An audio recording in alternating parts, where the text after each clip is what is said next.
Pakistan Peoples party Bilawal Bhutto Zardari کہتے ہیں کہ کسی نے پیپلز پارٹی کی ایک سیٹ بھی کم کرنے کی کوشش کی تو یہ ناقابل برداشت ہوگا، اور ہم اسے پیپلز پارٹی کے پولنگ ایجنٹس کسی بھی پولنگ سٹیشن سے فارم 45 لیے بغیر نہیں نکلیں گے۔ دیکھتے ہیں یہ رپورٹس۔ کراچی میں بلاول بھٹو زرداری کی قیادت میں پیپلز پارٹی کی انتخابی ریلی لیاری، شیر شاہ، گلی مار، لزبیلا، گلشن اقبال، موسمیات چورنگی سمیت مختلف علاقوں سے ہوتی ہوئی داؤد چورنگی قائد آباد 5 کی ختم ہوئی۔ وہ نفرت اور تقسیم کا سیاست کرتے ہیں۔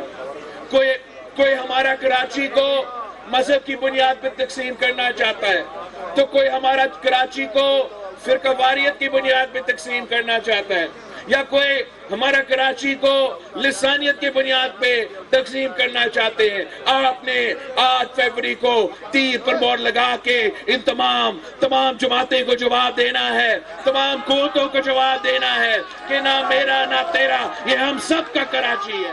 یالو سے خطاب میں بلاول بھٹو زرداری نے کہا کہ میں تمام صوبوں کا دورہ کر کے کراچی آیا ہوں۔ انشاءاللہ کراچی کے عوام پیپلز پارٹی کو تمام سیٹیں جتوائیں گے۔ کراچی سے پیپلز پارٹی کو 20 سیٹیں مل گئیں تو 5 سال میں ہم شہر کا نقشہ بدل دیں گے۔ انہوں نے کہا کہ پیپلز پارٹی اقتدار میں آ کے عوام کی آمدنی کو دگنی کر دے گی، عوام کو 300 یونٹ فری بجلی دی جائے گی، کچی آبادیوں کے مکینوں کو مالکانہ حقوق دیں گے، بے نظیر انکم سپورٹ پروگرام کے ذریعے خواتین کو قرضے دیے جائیں گے، بے روزگار نوجوانوں کو یوتھ کارڈ دیں گے۔